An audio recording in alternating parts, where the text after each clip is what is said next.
Hello and welcome back to my YouTube channel. If you're new here, hello, I'm Audrey. It's very nice to meet you through the internet. If you've been here before, it's likely because you saw my part one of how to make a tufted headboard, which is what all of these panels are. It's hard to see, but there's an entire pile of them right behind me, and I am going to be dry fitting them to the wall today. But I will not be doing like the finishing install steps that makes it like a permanent feature of the wall. The reason for this is because I would like to paint this wall. So let's get to it.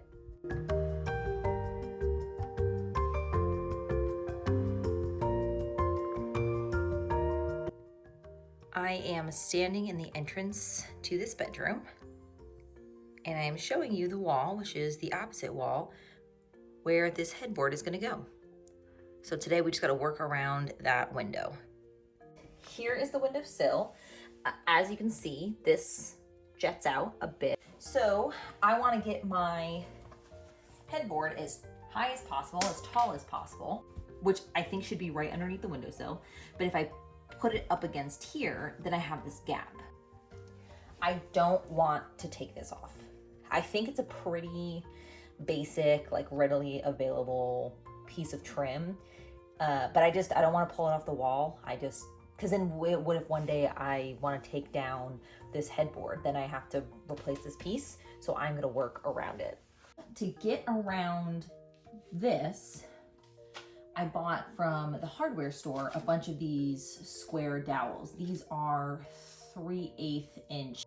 I have a bunch of them, but what I plan to do is, and it's a little long right now, I think, yeah, but it is the same depth of this trim.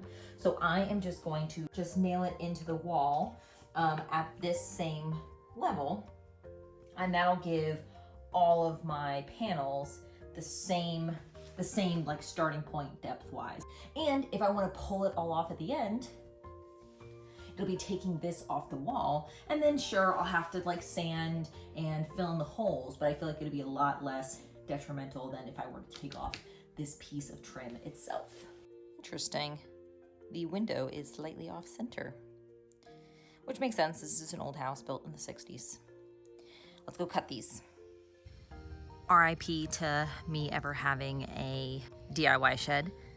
Matthew, my fiance, has, as you can see, claimed the garage shed for his motorcycle endeavors.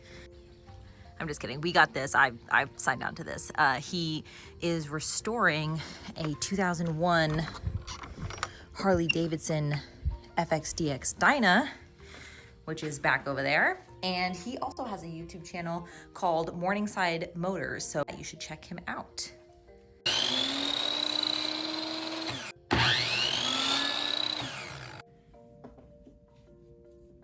Oh, beautiful. Get a few pieces of tape up.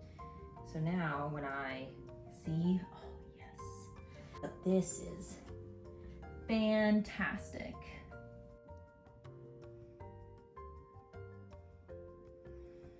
Oh, hi Rigsby.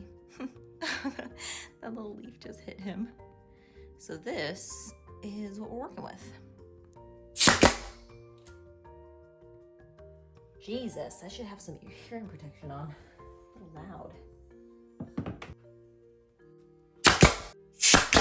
If this is something you want to try in the future, I just recommend a wall that has no window, so there's no issue. And then from there, my original plan, had I not had this window issue, I was just gonna buy this, cut it to be smaller than the width of each panel, and then I was just going to hang them and then nail, nail, nail. So this is just an extra step that I need to do to make it work for my space. Let's do the other side. I am holding this up with my leg right now, but there are gaps because this wall is not straight. But I think what I'm just gonna do is, this at least gives it a guide, and I will just make like a little top piece to cover everything.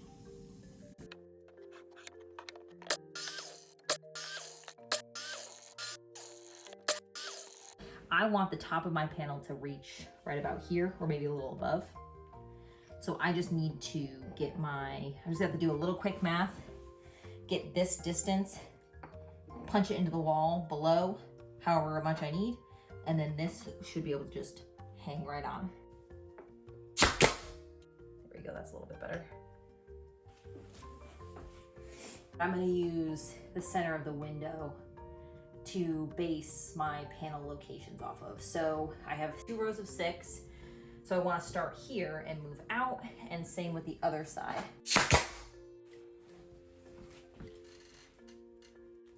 Ta-da! Look at how fantastic that looks. I'm going to keep only using 1 nail in the center. So then that way, if I need to take out the piece, I can take it out. And then it gives me some wiggle room for just making them level as well. Oh my God, it looks so good. So let's just keep doing this. And I put my glasses on. These are like regular glasses. They're not safety glasses, but since I can't find any hearing protection, which I know I should be using, this at least is a step in the right direction for personal protective equipment.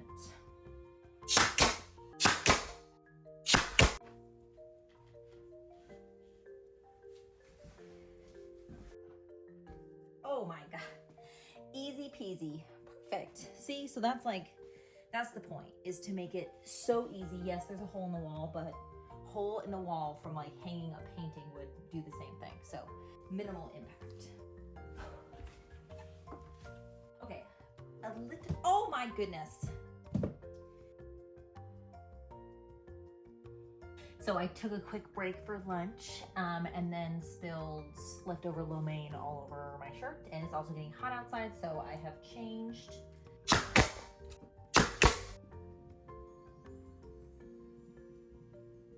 This one I'm about to lose my mind on. It keeps falling. It's fine, we'll just come back to that. In the meantime, I'm gonna take all these down, and because now that the placement is good, I am going to add in a nail or 2 more just to level each little support piece behind it. And then I'm gonna do the same, make little support pieces and hang those underneath. At that point, I will just need to make 2 extra little pieces because I want this to be wall to wall. Actually, it's gonna have to be 4. I have extra foam and I have extra fabric, so I'll be able to do that. But first, let's level out all of these support pieces.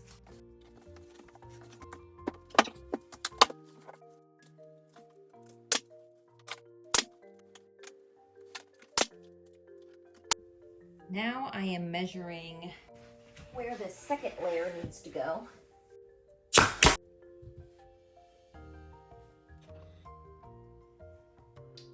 How cute, right?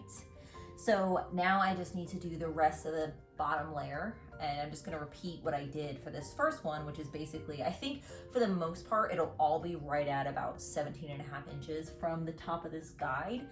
I do believe I'm gonna need to paint the wall, specifically a dark green behind this. These seams are lining up perfectly, like there's no gap. Where I did these hospital corners, there's like a little, it's making a bit of a gap. Which is not a big deal. I just think that it'll make it look cleaner if I just, from the top down, paint that portion of the wall like a dark green, and then I can paint the rest of the wall something else. But so far so good. I'm really excited about how this is coming out, and my phone needs charging, so I'll just pick back up.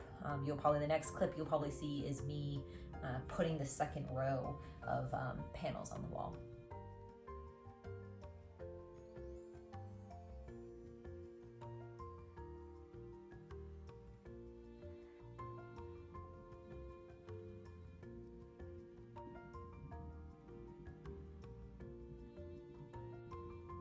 Looking pretty good, right? I need to make a few adjustments. I will be honest, I had to get some like double-sided like mounting tape just to help stick them up there. Some little troubleshooting that I'll need to do, but overall I'm really, really happy with how it looks. This is just like, again, like a dry fit, so these will all come down, but just to give you an idea, or give myself an idea as to what this was gonna look like. I still need to make 4 more panels. Just so it goes all the way across. And then I am gonna do some sort of top piece. So I haven't decided yet if I want that to be a piece of wood. I do have more fabric, so I think there could be a potential for me like wrapping the wood in the fabric and then placing it on top so it just looks seamless. I could also stain it. So many options. So I'm gonna go do that. But I think for now, I'm gonna end this video as is. Again, just showing you how you can hang up regular art canvases and turn them into a wall-to-wall tufted headboard. Stay tuned for part 3. Part 3 is gonna be more so, I guess, a bedroom makeover more so than it is just the headboard, because like I said, I want to paint the walls. And I think I'm going to push this bed back into place and just kind of give an idea as to how the bedroom's going to look at the end. I do think that this bed is too tall for this headboard, so we'll see. Thank you so much for watching if you made it this far, and I will see you in the next one.